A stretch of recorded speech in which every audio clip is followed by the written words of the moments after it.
श्री शिवाय नमस्तुभ्यम।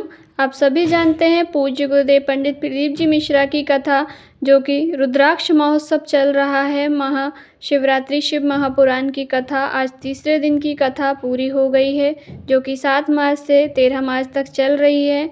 आज की कथा में गुरुजी ने 5 नए उपाय बताए हैं। उन्हीं उपायों की हम इस वीडियो में 5 उपायों की बात करेंगे।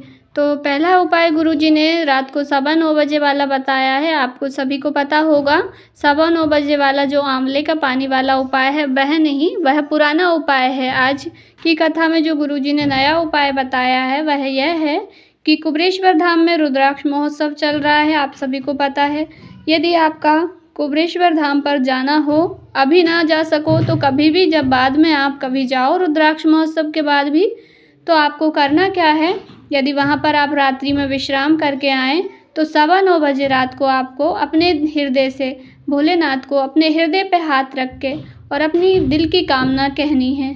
रात्रि को 9:15 बजे आप श्री शिवाय नमस्तुभ्यम बोलकर और अपनी मन की बात भोलेनाथ जी से कहिएगा। जब भी आप कुबरेश्वर धाम जाएं, भोलेनाथ आपकी कामना को अवश्य ही पूरा करेंगे, ऐसा गुरुदेव जी ने आज की कथा में कहा है।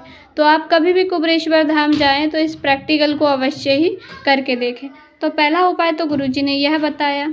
दूसरा उपाय गुरुजी ने बताया है कि यदि आपको कोई समस्या है, किसी भी प्रकार की समस्या है, कर्जा हो गया है, नौकरी नहीं लग रही है, या तो कोर्ट में किसी प्रकार का केस चल रहा है, आपको सफलता नहीं मिल रही है, कई बार आपने प्रयत्न कर लिया पर आपको सफलता प्राप्त नहीं हुई है, तो आपको एक प्रयास ज़िंदगी में अवश्य ही करना है।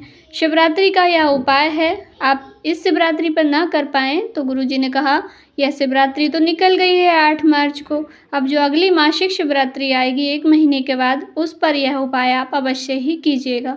इसमें आपको क्या करना है, एक बेलपत्री ले लेनी है और बेलपत्री के ऊपर थोड़ा सा लाल चंदन लगा लेना है।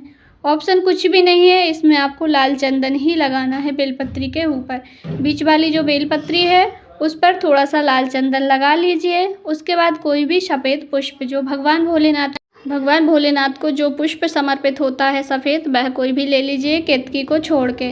और जो बेलपत्री आपने ली है उस पर लाल चंदन लगाया है, उसी के ऊपर एक सफ़ेद पुष्प आपको रख लेना है। रखने के बाद आपको नंदी महाराज का जो उठा हुआ पैर होता है, तो उस उठे हुए पैर पर आपको नंदेश्वर महादेव जी का नाम लेकर उस एक बेलपत्री और पुष्प को नंदी महाराज के पैर पर किस प्रकार से रखना है कि जो बेलपत्री की डंडी होती है वह नंदी महाराज की ओर होनी चाहिए। ऐसे अपनी कामना कह दीजिए नंदेश्वर महादेव जी से।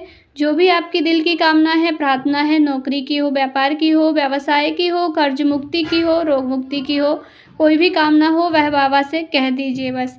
यह लगातार आपको 2 से 3 शिवरात्रि करके देखना है, आपको इसका लाभ अवश्य ही मिलेगा। गुरुजी ने कहा है आप खुद ही पत्र लिखकर हमें इसका लाभ बताएंगे कि आपको क्या प्राप्त हुआ है शिवरात्रि पर नंदेश्वर महादेव जी का उपाय करने से। तो 2 उपायों की हमने बात कर ली है जो गुरुजी के बिल्कुल नए उपाय हैं। तीसरा उपाय जो गुरुजी ने बताया है इसी रुद्राक्ष महोत्सव में, वह है, गुरुजी ने कहा यदि आपके पास भगवान को देने के लिए कुछ भी नहीं है तो आपको करना क्या है, बाबा से कहना है हे बाबा आप ही का दिया हुआ है, मैं आप यदि मनुष्यों से यदि कुछ लेकर भी दूंगी तो पुष्प भी उनसे लेकर दूंगी तो वह भी मेरा नहीं है, मिठाई लेकर दूंगी वह भी मेरी नहीं है, बेलपत्री चढ़ाऊंगी वह भी मेरी नहीं है, मैं कुछ भी आपको समर्पित करूंगी, पुष्प, मिठाई, बिल्वपत्र, धतूरा कुछ भी समर्पित करूंगी बाबा, वह मेरा नहीं है, मेरे पास कुछ भी नहीं है। ऐसा कहकर अपने हृदय पे हाथ रख के बाबा से कहिए बाबा जो है वह प्रकृति का दिया हुआ है, आप ही का दिया हुआ है, आप ही को समर्पित करूंगी, पर आपको देने के लिए मेरे पास कुछ भी नहीं है। ऐसा कहकर अपने हृदय पे अपने हाथ को रखते हुए प्रार्थना कर लीजिए और अपने हाथ को भगवान भोलेनाथ की शिवलिंग पर स्पर्श करके 5 बार नमः शिवाय कह दीजिए, या ओम नमः शिवाय कह दीजिए, या श्री शिवाय नमस्तुभ्यम कह दीजिए। 5 बार कहकर अपने हृदय की बात, अपनी कामना कह दीजिए। बाबा के सोचते हैं कि इसने मुझे अपने हृदय से भस्म समर्पित की है, हृदय से हाथ लगाकर जो भस्म आपने समर्पित कर दी है दिल की, उसे बाबा स्वीकार करते हैं और आपकी कामना को अवश्य ही पूरा करते हैं। तो यह उपाय आप किसी भी दिन कभी भी कर सकते हैं। तो कल अमावस्या तिथि है, फल्गुन मास की अमावस्या है, रविवार का दिन है। आप कल भी इस उपाय को कर सकते हैं और चाहें तो आप रोज़ भी इस उपाय को कर सकते हैं अपने हृदय पे हाथ रख के। तो यह गुरुजी का बिल्कुल नया उपाय है आज ही की कथा का, रुद्राक्ष महोत्सव का, आप अवश्य ही कीजिएगा।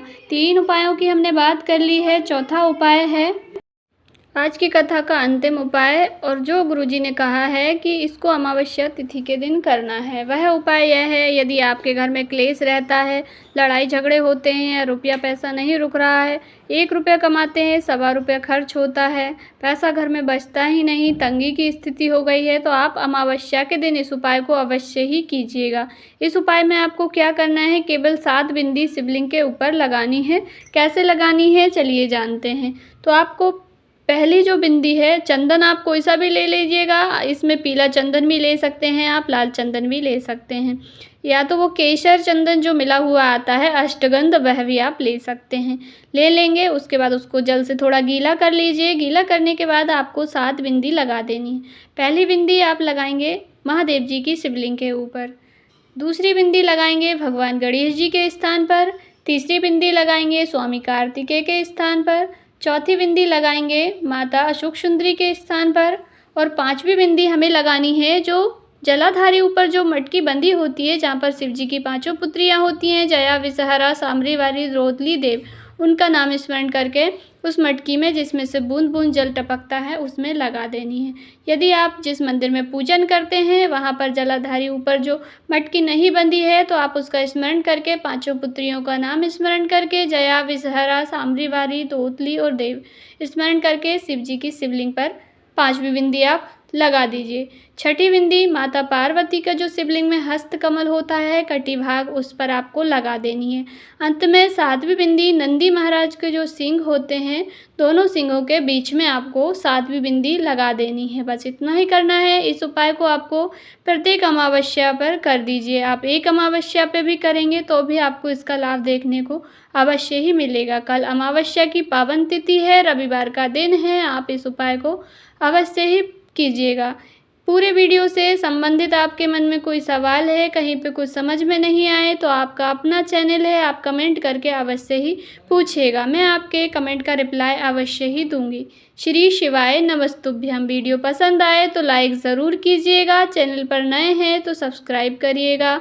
कमेंट बॉक्स में श्री शिवाय नमस्तुभ्यम अवश्य ही टाइप कीजिएगा।